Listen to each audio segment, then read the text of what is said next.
kita lanjutkan. Penanya berikutnya ingin mengetahui persoalan dalam kitab Yunus.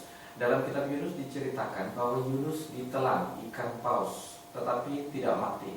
Apakah ini semata-mata mujizat Tuhan ataukah bisa ada penjelasan logisnya? Ya, Alkitab memang bercerita bahwa Yunus ini disuruh Tuhan pergi ke Niniwe, tapi dia lalu lari ke Tarsis. Lalu pada waktu pelariannya itu kapalnya dihantam oleh gelombang besar. Lalu singkat cerita, Yunusnya dibuang ke dalam laut lalu ditelan oleh ikan. Itu dicatat dalam Yunus pasal 1 ayat 17. Maka atas penentuan Tuhan datanglah seekor ikan besar yang menelan Yunus, dan Yunus tinggal dalam perut ikan itu 3 hari 3 malam lamanya. Ikan apa yang menelan Yunus? Apakah ikan paus? Sebetulnya dari ayat yang sudah saya baca tadi, Alkitab tidak mengatakan jenis ikan apa. Alkitab hanya mengatakan ikan besar. Lalu datanglah seekor ikan besar menelan Yunus. Jadi memang Alkitab tidak bicara ikan apa. Tapi boleh dikatakan bahwa hampir semua penafsir mencoba memperkirakan ikan apa yang menelan Yunus ini. Banyak orang menganggap bahwa itu ikan paus. Mungkin karena ikan paus dikenal sebagai ikan yang terbesar. Tapi ada keberatan kalau mengatakan itu adalah ikan paus. Pertama, di Laut Tengah, laut di mana Yunus dibuang, itu menurut para ahli itu tidak ada ikan paus di sana. Kecuali ikan paus yang tersesat. Kedua, sekalipun ikan paus itu ikan yang terbesar tubuhnya atau badannya, tapi tenggorokan dari ikan paus itu justru kecil, sehingga dia tidak memungkinkan bagi paus untuk menelan seorang manusia utuh-utuh. Kecuali ada paus tertentu yang mempunyai tenggorokan yang besar, namanya ada paus sperm. Nah, paus sperm ini memang mempunyai tenggorokan yang besar yang memungkinkan dia menelan seorang manusia dewasa secara utuh. Tapi paus kebanyakan tidak demikian.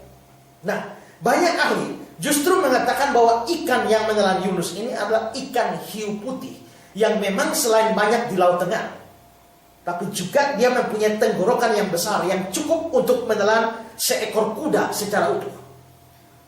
Ada seorang penafsir namanya Eden Clark. Dia mengatakan begini, ini tidak mungkin seekor ikan paus, karena tenggorokan dari binatang itu hampir tidak menelan kaki manusia. Tetapi itu mungkin adalah seekor ikan hiu yang banyak terdapat di Laut Tengah, dan yang mulutnya dan perutnya sangat luas. Dalam beberapa kasus mereka telah diketahui menelan seorang manusia pada waktu terlempar keluar dari kapal.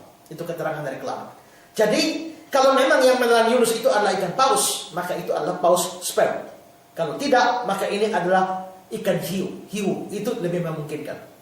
Nah, lalu bagaimana Yunus masih bisa tetap hidup di dalam perut ikan?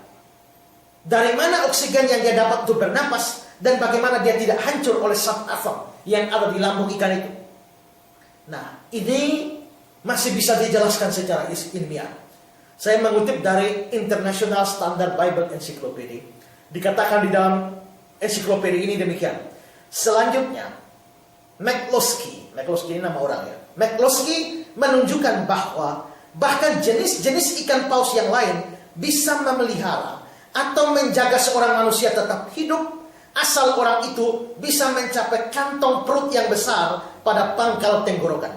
Struktur ini dengan dindingnya yang tebal yang bersifat elastis cukup besar untuk menampung seorang manusia dan menyuplainya dengan udara untuk bernafas.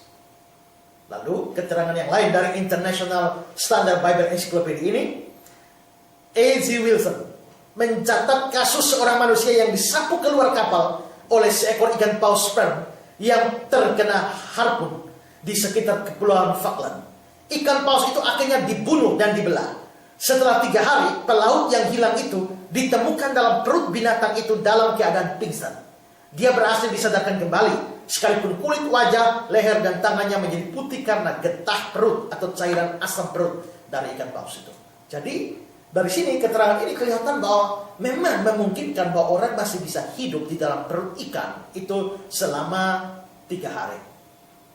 Tetapi bagi saya, lebih daripada semua itu, ini memang merupakan mujizat. Jikalau kita tidak heran atau mempertanyakan bagaimana seorang bayi bisa bernapas dalam kandungan ibunya selama 9 bulan, mengapa kita harus heran terhadap fakta bahwa Yunus bisa hidup dalam perut ikan selama 3 hari. Kalau Tuhan bisa melakukan hal itu, maka Tuhan juga pasti bisa menjaga agar Yunus tetap hidup di dalam perut ikan selama 3 hari. Jikalau Allah bisa menjaga Sadrak, Mesak, dan Abednego tidak terbakar ketika mereka dimasukkan ke dalam api, mengapa Allah tidak bisa memelihara Yunus di dalam perut ikan? Seorang yang namanya Campbell Morgan, dia mengatakan satu kalimat yang indah di dalam bukunya New International Commentary of the Old Testament. Dia mengatakan, manusia melihat dengan begitu keras kepada ikan besar itu, sehingga mereka gagal untuk melihat Allah yang besar.